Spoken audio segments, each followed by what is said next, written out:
this opportunity and introduce myself, Khushi Gupta. I am a BILB student. So today is my topic, open mic event, and I wish you open mic event. So let's start my speech. दुनिया का सबसे बड़ा रोग, क्या कहेंगे लोग। मुझसे कुछ लोग मिलने आते हैं और कहते हैं कि मैम मैं अपनी लाइफ में आगे बढ़ना चाहता हूँ, मैं कुछ करना चाहता हूँ, पर मुझसे सब ये कहते हैं कि नहीं, तुम नहीं कर सकता, तुझसे नहीं होगा। अगर सच में आवाज़ सुननी है ना तो अपने दिल की आवाज़ सुनो, क्योंकि दिल होता लेफ्ट में पर बोलता राइट बात है। मान लीजिए मेरे एक हाथ में 2000 का नोट है और दूसरे हाथ में एक सिक्का है, और जब वो दोनों जमीन पे गिरेंगे तो आवाज़ किसकी होगी?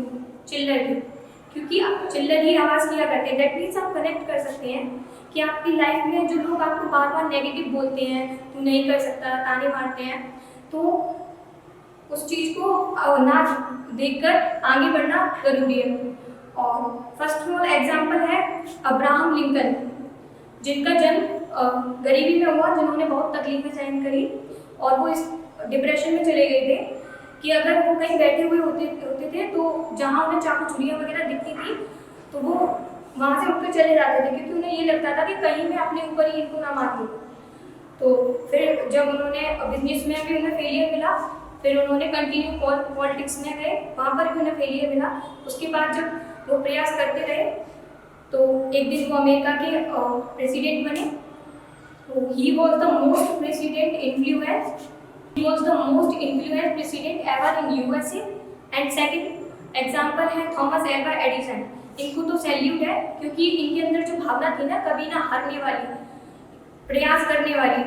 999 बार फेल हुए, बट अगर हम किसी भी लाइन में जाते हैं, हम एक बार, दो बार या कई बार उसको वो नहीं करते हैं कि हम उसी चीज़ में लगे रहें, बट उन्होंने 999 बार वो फेल हुए। तो एक दिन जब इंटरव्यू आते हैं और उनसे इंटरव्यू लेते हैं, वो बोलते हैं कि थॉमस तुम्हें शर्म नहीं आती, तुम 999 बार फेल हुए? तो वो उनसे कहते हैं कि नहीं, कौन कहता है कि मैं 999 बार फेल हुआ हूँ, बल्कि मैंने 999 बार ऐसे रास्ते निकाले हैं जो कोई भी इंसान अगर लाख कोशिश करेगा ना तो भी वो नहीं निकाल सकता। फिर थर्ड है हमारे APJ अब्दुल कलाम, जिनको पायलट बनना था, और जब वो इंटरव्यू देने गए तो वहाँ 9 पार्टिसिपेट थे, उनमें से 8 सिलेक्ट हो गए थे और एक अकेले वो थे जो रिजेक्ट हो गए थे।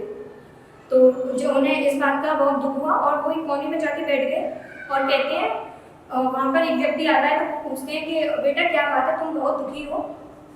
तो वो बोलते हैं कि आज मैं इंटरव्यू देने गया था तो उसमें से 8 सिलेक्ट हो गए और एक अकेला मैं रिजेक्ट हो गया, इससे बुरी बात मेरे लिए क्या हो सकती है? तो वो व्यक्ति कहते हैं कि बेटा हो सकता है कि भगवान ने तेरे लिए कुछ और ही अच्छा सोचा होगा। और फिर नेवर गिव अप, इसी को लेके उन्होंने जो एटीट्यूड अपनाया और वो प्रयास करते रहे, और एक दिन वो सुपर सोनी प्लेन में जब ट्रैवल कर रहे थे और जब वो लैंड हुआ तो वहाँ बहुत से पायलट जो कि है ना उनको सैल्यूट कर रहे थे, उनको पद को सैल्यूट कर रहे थे। तो उनको याद आता है कि अगर मैं उस दिन सिलेक्ट हो गया होता तो मुझे आज का दिन नहीं मिल पाता।